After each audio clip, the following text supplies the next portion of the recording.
Welcome back. Now, what could have resulted in a fire disaster was today averted at the Murtala Mohammed International Airport, Lagos, after smoke was noticed at the departure hall of the airport around 11:45 a.m.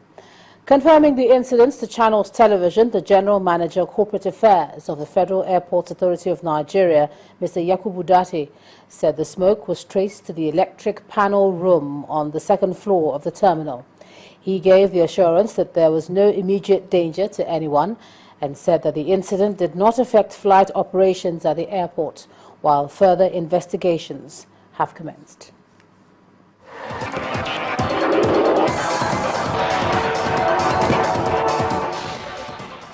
Well, time for sports now. A federal high court in Jos has nullified the General Assembly and elective Congress that elected the NFF board led by Amaju Pennick.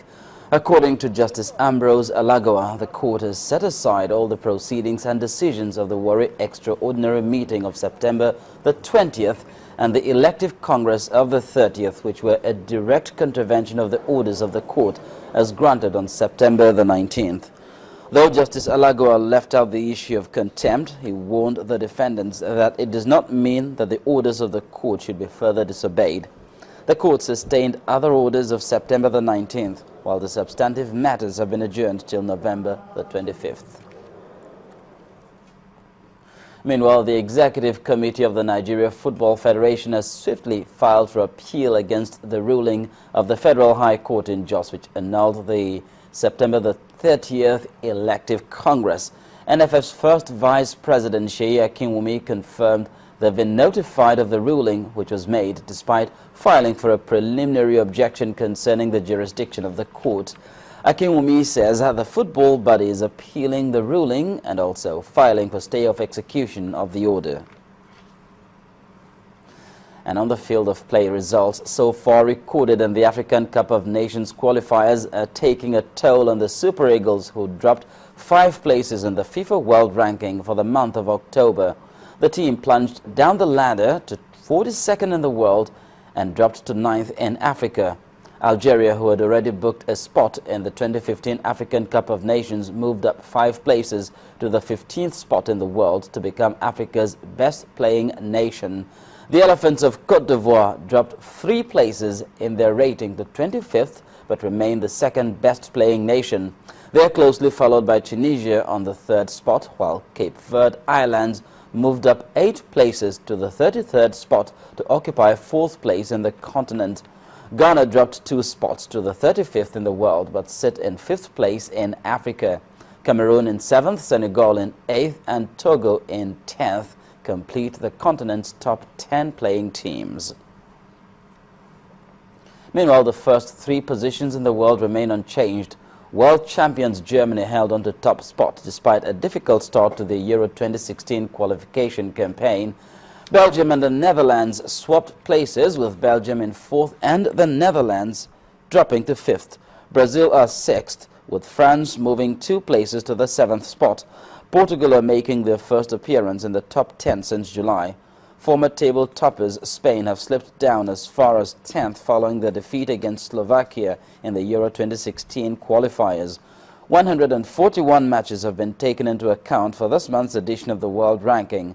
49 were European qualifiers, 28 were African qualifiers, and 10 were CONCACAF qualifiers, as well as 54 friendlies. To table tennis now, Nigeria's Aruna Quadri has been drawn in Group D for the 2014 ITTF World Cup. World number 27 Kenta Matsudaira of Japan and Russia's Alexander Shibaev complete the group. The top 2 players will advance to the main draw. Quadri is ranked 73rd in the world, and he'll challenge the Japanese in his first match, while the second against Shibaev will be played on Friday. And in tennis, world number 1 Serena Williams returned to winning ways after a worst loss in 16 years by crushing Canada's Eugenie Bouchard 6-1, 6-1 at the WTA Tour Finals. The win keeps alive Williams' hopes of reaching the semi-finals and ends Bouchard's campaign in Singapore. However, the American will be eliminated if Anna Ivanovic beats Simona Halep in straight sets on Friday Halep beat Williams 6-love, 6-2 on Tuesday and becomes the first player to qualify for the semi-finals.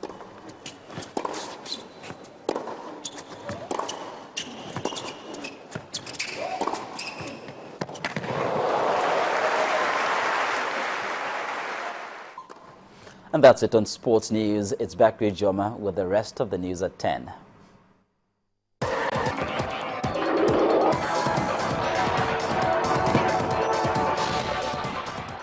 Over now to the foreign scene. The Canadian government has announced plans to strengthen its terror laws following a shooting at the National War Memorial and the Parliament building on Wednesday.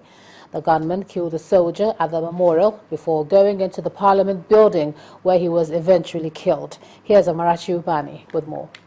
The decision comes after two incidents that showed a breach of security in the country's Parliament building. Prime Minister Stephen Harper said the plans will be expedited to toughen powers of surveillance and detention.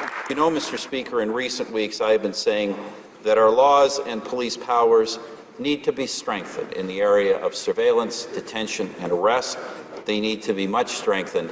And I assure you, Mr. Speaker, that work, which is already underway, will be expedited.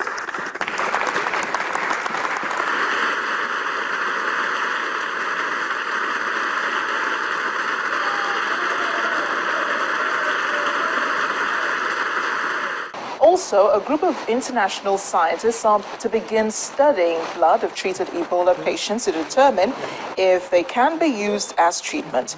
This is not the first time this will be happening. Back in 1995, during an outbreak of the epidemic in the Democratic Republic of Congo, 7 of the 8 people administered the treatment survived.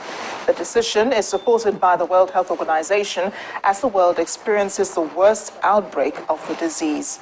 Finally, a row is brewing between Israel and Palestine following the killing of a baby in Jerusalem by a Palestinian driver. The driver was said to have rammed his vehicle into a tram stop, injuring 8 people. The baby, on the other hand, was thrown 10 to 20 meters into the air and landed on her head. Fresh clashes broke out in Jerusalem following the incident. Israel's Prime Minister Benjamin Netanyahu says Palestinian President Mahmoud Abbas has been encouraging these sort of situations. Those were the day's major headlines. It's back to you. Thanks a lot, Amarachi. And the main news again.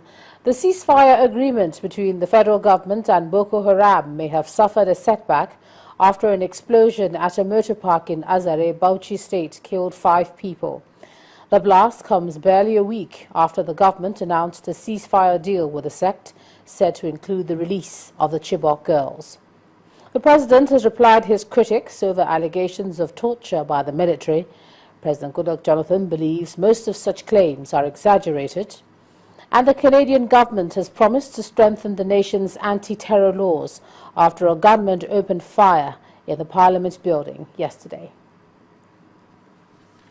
Well, that's the news at 10 tonight. Thanks a lot for staying with us. I'm Ijoma Kunyato. You have a good night.